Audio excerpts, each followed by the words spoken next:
Hello friends, आप सभी का स्वागत है एक बार फिर से।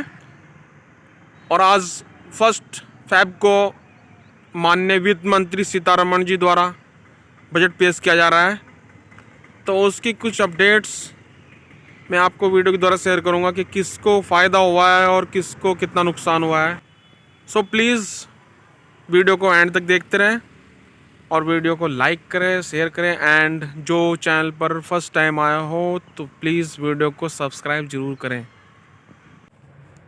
माननीय वित्त मंत्री जी निर्मला सीतारमण ने पेश किया तीसरा और दशक का पहला बजट। और सबसे इसमें अलग बात यह है बजट 2021 में कि ये बजट पेपरलेस हुआ, जो कि वित्त मंत्री जी ने ये बजट अपने लैपटॉप पर दिया। तो आइए जानते हैं कि इसको कितना मिला।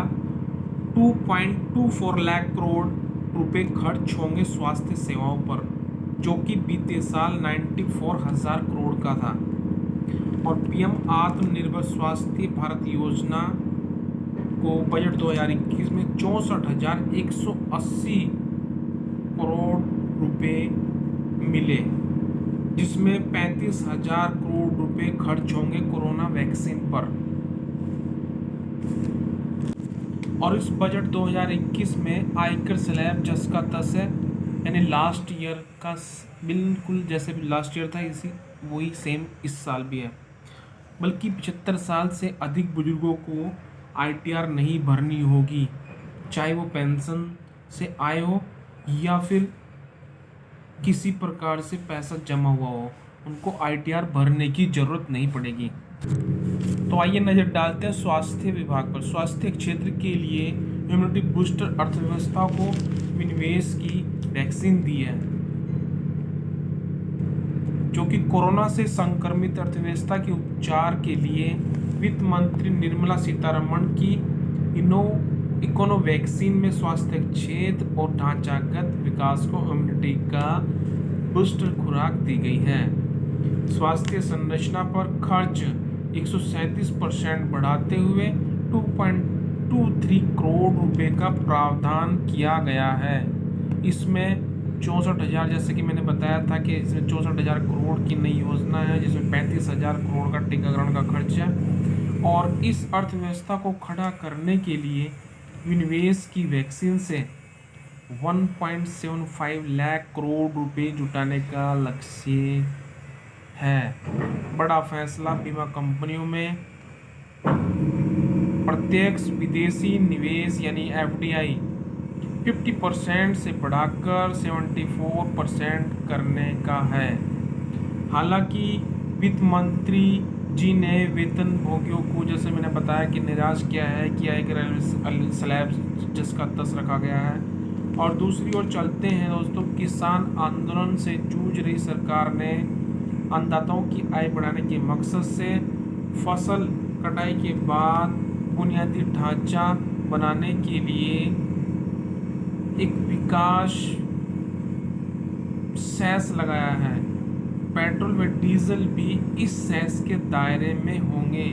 और पेट्रोल पर 2.5 रुपये और डीजल पर 4 रुपये सेस लगेगा। हालांकि वित्त मंत्री जी का दावा है सरकार ने अपने हिस्से का टैक्स कम कर दिया गया है, इसलिए इसका बोझ उपभोक्ताओं पर नहीं पड़ेगा। खेती के कर्ज का लक्ष्य यानी लोन 10% से बढ़ाकर 16.5 लाख करोड़ कर दिया है। और दोस्तों हम बता दें कि ये जो उन्होंने सीतारमण जी ने तीसरा और दशक का पहला बजट 1 घंटा 50 मिनट में पूरा किया। और बजट से लगभग सभी का ध्यान बाजार की तरफ जाता है। तो मैं आपको बता दूं कि बाजार में क्या सस्ता हुआ है और क्या हुआ है महंगा। तो आइए इन चीज़ों पर एक बार ध्यान देते हैं। तो जो सबसे पहले जो महंगी हुई है वो चीज़ मैं बताता हूँ आपको। जो कपड़े हैं, मोबाइल फ़ोन से जुड़े हुए जितने भी चार्जर, एडोप्टर, एलईडी लाइट, ये सभी प्रकार से महंगे हो चुके हैं। और शराब, ऑटो के पार्ट्स हैं, ऑटो से रिलेटेड जितना भी का आइटम्स हैं और कपास, कच्चा रेशम, झींगे व मछलियों का चारा, चावल का तेल, भूसा और चमड़े से बने हुए सभी आइटम और धातु के नट बोल्ट यानी कि इलेक्ट्रॉनिक उपकरण, एसी, फ्रीज, कंप्रेशर और सोलर लैंप, इन्वर्टर तक ये सभी चीज़ें महंगी हो चुकी हैं। तो आइए जानते हैं इसके बाद सस्ता क्या हुआ है। सोना, चांदी, प्लेटिनम और स्टील के बर्तन, नायलॉन एंड चिप्स और स्टील से जितने भी उससे उत्पाद होने वाले सभी प्रकार के आइटम और पॉलिस्टर के कपड़े और ड्राई क्लीनिंग उत्पाद, पेंट उत्पाद और तांबे का सामान, तांबे से बनी हुई सभी प्रकार के आइटम्स एवं कृषि जो हमारे किसान भाई यूज़ करते हैं और रक्षा मंत्रालय द्वारा बनवाए जा रहे वायुयानों के पार्ट्स व इंजन और मूल्यवान लोहे और स्टील से बनी हुई जितने प्रकार के सामान हैं ये सभी सस्ते कर दिए गए हैं। 2021 में एक और नई चीज़ आई है, ऑटो क्षेत्र को बढ़ावा दिया है। सड़कों पर नहीं दौड़ पाएंगे पुराने वाहन, जो कि 20 साल से ज़्यादा पुराने वाहन निजी हो या कॉमर्शियल, उनको कंपनियों के द्वारा रिप्लेस किया जाएगा।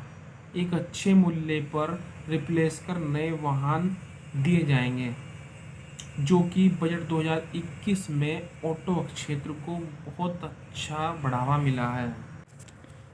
आत्मनिर्भर भारत के लिए एमएसएमई को विकास की मुख्य धारा से जोड़ने की मुहिम कोशिश की गई है, जिसमें 4,78,000 करोड़ का रक्षा बजट है। 15 वर्षों में सबसे उच्चतम लगातार 7वें साल बढ़ा रक्षा बजट, जो कि 2020-21 में 4.71 लाख करोड़ था, जिसको इस वर्ष बढ़ाकर 4.78 लाख करोड़ कर दिया गया है। तो आइए रेलवे विभाग पर भी डालते हैं एक नज़र, जिसमें 1.1 लाख करोड़ रेल विभाग के लिए है। राष्ट्रीय रेल योजना 2030 का भी ऐलान, 2023 तक सभी बड़ी रेलवे लाइनों का 100% विद्युतीकरण कर दिया जाएगा। और सबसे बड़ी बात, हमारे भारत देश के अंदर सड़क परिवहन में 1.18 लाख करोड़ का अतिरिक्त जो प्रावधान हुआ है, जो कि सार्वजनिक बस परिवहन सेवाओं की वृद्धि के लिए 18,000 करोड़ से एक नई योजना लॉन्च होगी। तो वहीं पर एक नज़र डालते हैं शिक्षा में बजट 2021 में जो 93,000 करोड़ खर्च होंगे, जो कि पूरे हिंदुस्तान में केंद्रीय विश्वविद्यालय खोले जाएंगे और जिनमें आदिवासी इलाकों में 750 एकलव्य आवासीय स्कूल बनेंगे और इनसे अलग 100 सैनिक स्कूल एनजीओ व निजी भागीदारी से खुलेंगे। और वहीं पर चुनावी राज्यों के लिए खजाना खोला है बजट 2021 में 2.27 लाख करोड़ रुपए बंगाल, तमिलनाडु, केरल और असम के लिए, जहां पर सबसे ज़्यादा बंगाल में 599 करोड़ रुपए खर्च होंगे। और वहीं पर बजट 2021 में छोटे और मीडियम जो उद्योग बने हैं, युवाओं को नए रोजगार के अवसर मुहैया कराने और उन्हें अपनी कंपनी का मालिक बनने का मौका दिया गया है, जिसमें 15% की रफ्तार से देश में हो रहा है स्टार्टअप में इजाफा।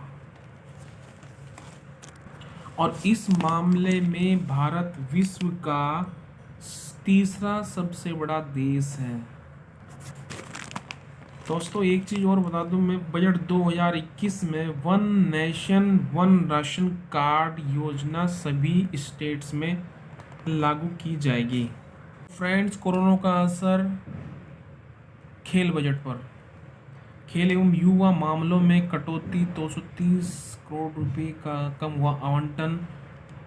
जो इस वर्ष 1905 करोड़ रुपए आवंटित किए गए हैं और जो कि पिछली बार मिले थे 2100 करोड़ रुपए खेल बजट को। बजट 2021 में रक्षा मंत्रालय को 29% बजट में भागीदारी की है और जिसमें नए हथियार खरीदने के लिए पूंजीगत खर्च में की गई है करीब 18% बढ़ोतरी और 1.35 लाख करोड़ रुपए मिले हैं सेना को इस बजट से। 4,78,195 करोड़ रुपए का घोषित किया गया है इस बार रक्षा बजट, जो कि लास्ट ईयर का बजट जो था 4.71 लाख करोड़ का था। बजट पर हमारे माननीय प्रधानमंत्री जी ने कहा है कि बजट से देश का आत्मविश्वास बढ़ेगा और कोरोना संक्रमण काल में यह बजट आत्मनिर्भर भारत का विजन है और इस बजट से कोरोना से लड़ने में मदद मिलेगी।